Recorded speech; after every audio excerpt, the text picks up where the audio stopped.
Ah, les refus d'obtempérer qui explosent et se multiplient comme des petits pains un peu partout en Europe. Et c'est pas faute que certaines manifestations ont essayé de bloquer les boulangeries. Non, non, non, non, non, ça continue.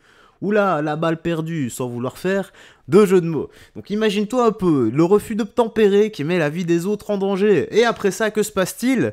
Eh bien rien. Tu as un simple rappel à la loi quand tu te fais choper et un petit bisou judiciaire en prime. Une vraie conduite accompagnée, j'ai l'impression. Bref, direction Tweetos pour les petites news actu du jour et on va commencer. Mais avant ça, petit like et commentaire pour le soutien. La force et le référencement, seulement si tu désires m'aider. Allez, let's go, on est parti, on a quoi? Les Naël pullulent en Europe. Ces petits anges peuvent mettre la vie des passants et des policiers en danger. La justice les protège. Oui, enfin bref. Tu vas voir, cette vidéo, elle est assez... elle est satisfaisante, on va dire. Tu vas comprendre.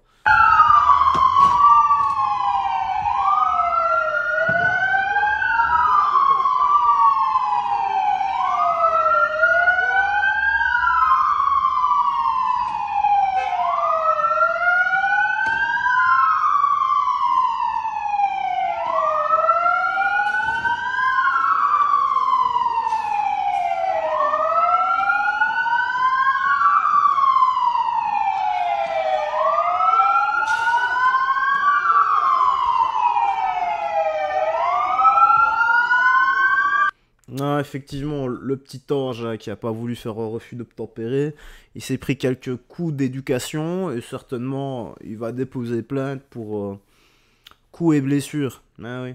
Et certainement que les policiers vont être mis à pied. Non, honnêtement, les gars, vous avez bien fait d'éduquer un peu ce trou de balle là. Ouais, ça fait du bien tout de même. Et je vous laisse imaginer s'il arrive à repartir comme ça, en trombe, si la voiture par là n'arrive. Ne le bloque pas. Imaginez simplement ce qui risque de se passer. Vous avez une dame avec des enfants ou autre qui passe sur un passage piéton, et lui, pour faire son refus d'obtempérer, qui passe à fond de balle. Ouais, bah ça fait un petit strike avec des personnes en moins, voilà, et ou gravement blessées. Et ensuite, vous aurez la dissonance cognitive de certaines personnes qui diront ouais, mais la police n'a pas bien fait son métier. Quand elle essaie de faire son métier, eh bien la justice et les personnes se mettent contre, à savoir ce que policier doit faire, c'est servir, aider et protéger la nation. Donc merci à vous les gars, vous avez géré comme des chefs là-dessus. Alors on a quoi? Wow, enfin, il a encore écrit un pavé, lui. On va juste lire ici le premier. Donc, cette vidéo illustre à merveille à quel point notre système fiscal, prétendument progressif, est en réalité une vaste illusion. Écoute, pas besoin d'aller plus loin. Donc, 600 € d'impôts. Et vous, écoutons ça. Donc en France, tu gagnes un tout petit peu d'argent, on te le prend en impôt. Donc en fait, tu veux réussir dans la vie, tu veux glow up un peu au niveau salaire. Le peu que tu gagnes en plus du SMIC, on te prend en impôt, les gars. Là, dites-vous, j'ai eu 600 € d'impôt. Je sais pas si vous vous rendez compte. Je fais ma déclaration, tac tac, je me dis, bah c'est bon, je vais payer 0. 650 €. Voilà. Je sais pas si vous vous rendez compte de la folie, les gars. Je gagne pas grand chose, hein. Environ 2000, un peu moins. Et ben, on prend des impôts sur ça. Mais vous voulez me prendre quoi? Et vous me prenez après, y a plus rien, les gars. Je sais pas si on se rend compte. En fait, en France, quand tu veux réussir un petit peu, tu veux level up un peu au niveau salaire, on te prend le reste. Donc au final, vaut mieux gagner le SMIC, vaut mieux gagner un salaire qui n'est pas imposable, parce qu'au final, tu gagnes un peu plus, on te prend le plus pour que tu reviennes au niveau minimum. Je sais pas si on se rend compte, les gars. Après, on nous dit oui, faut réussir, faut gagner plus d'argent. Mais quand tu gagnes plus d'argent, on te prend cet argent. Les gars, ça ne donne pas envie de réussir, la vérité. Plus tu gagnes, plus on te prend. Moi, je veux level up, tu vois, je me dis, bah, plus je change de métier, bah, plus je veux un salaire élevé. Mais plus t'as un salaire élevé, plus on te prend. Et au final, tu te retrouves un salaire d'une personne qui paye pas d'impôt et qui a son salaire net. Voilà, donc au final, les gars, on se fait niquer. Voilà, je sais pas ce que vous en pensez. Je trouve que c'est une absurdité totale.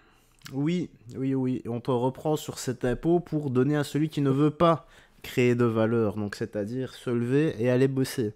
Voilà, c'est ça en fait. Donc on retire ce que toi, créateur de valeur, tu arrives à générer pour donner à celui qui ne veut pas. En fait, on ne devient pas malheureusement, et c'est comme ça, riche avec le travail, on devient riche avec l'investissement. Si tu checkes un peu tous les ministres, tous les députés, eux, se font des salaires, on va dire, 10 000 boules par mois, et qu'est-ce qu'ils font en général? Ils l'investissent dans l'immobilier. L'immobilier, comparé au boulot, eh bien, est très peu taxable, en tout cas en Belgique. En France, je me suis déjà un peu renseigné, c'est à peu près la même chose. Dites-vous qu'il y a certaines personnes avec plusieurs bâtiments, ils ne repayent pas chaque année, ils retouchent des milliers d'euros. Ouais, C'est comme ça, les gars. C'est comme ça. Donc, si vous voulez moins de taxes, malheureusement, il faut essayer de jouer le jeu des riches. Alors, on a quoi ici? Attends, je vais mettre un tout petit peu plus grand. Alors, le tweet de Damien Rieu, donc, entre guillemets, hein, donc là, c'est la personne ici qui va en parler, c'est un streamer, qui dit... Si demain la droite passe, le premier policier qui veut enlever le voile de ma mère, par Allah, le Tout-Puissant, il y a des milliers de personnes qui vont sortir dans les rues et ça va partir en vrille. Donc il faut tout écouter. Désolé les gars, c'est écrit en petit. Il explique aussi que si lors de l'interdiction du voile à l'école en 2004, ça n'a pas bougé, c'est parce que à l'époque, il n'y avait pas autant de musulmans en France. Ok, bon, bah écoutons-le, ce sera plus simple. Soumis, cousin, la droite, si demain elle passe. T'as vu la. Écoute bien, t'as vu la droite, si elle passe demain, elle peut passer, je m'en bats les couilles, cousin. Demain, la droite, elle passe. Le premier policier qui veut enlever le voile à ma soeur ou ma mère, par là, le tout. Eh, moi, je suis pas un soumis, cousin, il y a des milliers de personnes qui vont sortir dans la rue et ça va partir en couille dans la rue. Voilà, c'est la réalité. Est-ce que quand ils ont interdit le voile dans les écoles, il y a des gens qui ont fait quelque chose ou pas? Non, parce que si on parle des abayas, on parle des il y a des abayas, c'est subtil. Les abayas ont fermé leur Mais gueule, dans tous les cas, ça arrive. Mais dans tous les cas, c'est quoi la abaya ou pas la abaya, t'arrives à l'école, t'es sans voile. T'as dit quoi? Dans tous les cas, t'arrives à la abaya, t'arrives à l'école, t'es sans voile. Non, mais je parle pas que de la abaya, je parle aussi du voile. Quand ils ont interdit le voile à l'école, ils ont fait quelque chose ou pas? Est-ce qu'ils ont fait quelque chose? Quand t'arrives à Bah, comme ce que tu m'as dit. Non, alors là, tu parles de l'école, là, c'est subtil. Pourquoi? L'école, nous, on sait, moi, l'école, je sais. À l'époque, il n'y avait pas autant de musulmans, il n'y avait pas autant d'informations. Bah, comme. Soumis, cousin, la droite, si demain, elle passe. Cette doctrine, on est capable que ça parte totalement en vrille. Pourquoi? Pour un bout de chiffon sur la tronche. Voilà. Je sais pas, Allah, il t'aime, hein. Avec ou sans bout de chiffon sur la tronche, hein. Avec ou sans rideau de douche, hein. Avec ou sans, je sais pas moi, le voile intégral, il s'en fout, hein. C'est pas ce voile qui fait de toi spirituellement la personne que tu es. C'est ce que t'as dans la tête et dans le cœur, non? Bah, je sais pas, je dis ça, mais ça se trouve, voilà, t'es obligé de mettre un bout de chiffon sur la tronche pour que Allah t'aime et t'apprécie réellement. J'en sais rien, moi. Mais de là à ce que ça parte en vrille pour un voile, les gars, je ne vous comprends absolument pas. Voilà, c'est pour ça que je dis toujours, paix, amour, les gars, la vraie. Jésus-Christ a dit, je suis le chemin, la vérité et la vie. Voilà, donc je préfère aimer Jésus-Christ et paix, amour, voilà, simplement, c'est ça. C'est plus simple. Voilà. Et tu te sens tellement mieux. Même quand on t'insulte, même quand on vient te chercher, t'envoie de l'amour à tes ennemis, jusqu'à un certain point. Les insultes, ça passe. À partir du moment où on te met les mains dessus, attention, dans la Bible, il est bien noté que celui qui utilise l'épée périra par l'épée. Donc à ce moment-là, moi je sors la mienne et je le ferai périr. Attention, va pas penser mal, hein, je me dessape pas et je sors pas mon sabre comme ça non plus. Hein. Je te vois déjà venir, toi, dans l'espace commentaire, et tu sais très bien de qui je parle, là. Alors, on a quoi? POV, tu fais un stage en EHPAD et tu découvres la triste réalité. Ok, écoutons ça. Oui, Sylvie, dans la chambre de Mme Roquet, il y a toujours le plateau déjeuner, je fais quoi? Ben, est-ce qu'elle a pris les médicaments? Non, déjà? du tout, il n'y a rien de pris. Il n'y a rien de pris? Non. Bon, ben, tu lui donnes les médicaments, déjà, comme ça, au moins, ça c'est fait. Et il est quelle heure, là?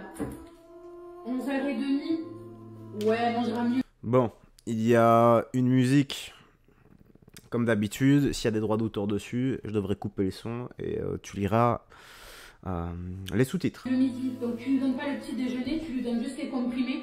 Et elle mangera le midi, le repas. D'accord, mais ça va pas lui faire mal l'estomac, les cacher comme ça à jeun? Ben non.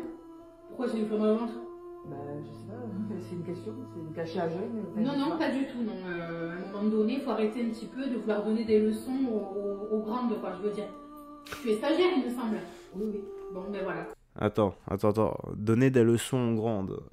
Elle pose simplement une question de bienveillance à l'égard, on va dire, du patient, de la vieille dame. Je ne vois pas où c'est une leçon de morale. C'est juste une question, car elle s'en fait pour la santé de la dame. Je capte pas ça. Dans ces cas-là, tu fais ce qu'on te demande. Tu donnes les médicaments à Madame Roca et après, tu l'emmèneras d'ici 1 heure à la salle commune pour le repas. Donc là, pas de petit déjeuner, ça sert à rien. D'accord, très bien. Et je lui fais une toilette, je fais quoi? Il n'y a pas le temps là. Ah, d'accord. Il n'y a pas le temps. Il y a la famille qui vient cet après-midi, essaie de te renseigner pour voir. Si la famille vient cet après-midi, dans ces cas-là, tu lui fais une petite toilette. D'accord. Sinon, si la famille ne vient pas, tu ne le fais pas. D'accord, je vais aller voir la secrétaire, le planning, voir. Voilà, exactement. Allez. Merci. De rien. Eh bien, quand j'entends ça, ça donne pas envie de vieillir et de finir en maison de retraite. Hein. Courage à toutes les vieilles personnes en maison de retraite qui doivent vivre parfois seules. Leurs familles ne viennent même pas. On les tape là pour les... On les abandonne en fait. Famille qui vient même pas voir. Je vous dis, ça donne pas envie. Hein. Et pourtant, c'est une roue qui tourne, hein, qui nous attend tous, les gars. Aïe aïe aïe. Allez, on a quoi? Une stripteaseuse de Miami raconte combien elle gagne en 7 jours de taf. Oula, je crois que ça va jaser dans l'espace commentaire là. This is how much I make in a week as a Miami stripper. Today is Tuesday. I never work Tuesdays, but this is the start of my work week and I made $1,650. $1,650 en un jour, les gars. Okay, so I'm leaving work. Tonight is Wednesday and I made $3,830. Quasi 4000 boules en un jour. It's definitely a good night. Okay, so it's Thursday now, but I worked last night, Wednesday, and I made $3,274. Definitely a really good night. Okay, so last night was Thursday. I worked from 10:30 p.m. until 6 a.m. and I was there counting money until like 9 a.m. and I made $3,745. Definitely a good night. It was a long night though, and I'm starting to get sick. Okay, so this is from Saturday. I made $2,270. It was slower Saturday than I'm used to, but I felt like shit. My throat started hurting, so I went home early. Okay, so it's Monday. It is the last day of my work week. I did not work Sunday night. I was trying to work all 7 days in a row for this video, but my throat started killing me Saturday late night at work, so I ended up leaving early. Took Sunday off for my own like physical health, feeling a lot better tonight. Tonight is the last night of my work week. I worked Monday and I made $1,018. Okay, so out of the past week, out of the past 7 days, I worked 6 nights. And my grand total for 6 nights of work at my club was $15,780. Les gars, en 6 jours, elle s'est faite quasi 16 000 $. Imaginons que c'est en euros maintenant. On va dire, je sais que c'est moins, mais on va dire la même chose, que ce soit en dollars et en euros, on va dire 16 000 €. Vous imaginez, elle a mis 6 jours à générer 16 000 €, alors que nous, on met combien pour générer 16 000 €? Putain de merde. C'est quasi 6 mois en fait. Hein. Non, c'est quasi 6 mois de travail quoi. Et encore. Ah, ça c'est pour les plus gros salaires. Les gros salaires même. Hein, à 3000 boules par mois. C'est quand même fou quoi. C'est quand même dingue. Ah bah voilà, il restait qu'une seconde. C'est quand même dingue. Moralité de l'histoire, eh bien, montrer son fessier et sa nibar, eh bien, ça paye toujours. Et je vous l'ai déjà dit les gars. La poudre blanche et le sexe, ça paye énormément. Mais bon, est-ce que ça vaut la peine de passer du côté sombre de la force? Je ne sais pas. Moi, je ne le ferai pas. Seul toi peut décider là-dessus. Et de toute façon, moi, je ne jugerai pas. Chacun est libre de faire ce qu'il veut. Allez, la petite news actu se termine ici. Tu me dis toi dans l'espace commentaire ce que tu en as pensé. Moi j'aurais d'autres à ajouter. Prends bien soin de toi, des gens que tu aimes, garde la foi. Et que Jésus-Christ te bénisse. Ciao ciao. Et à ce soir pour une autre vidéo. Ciao.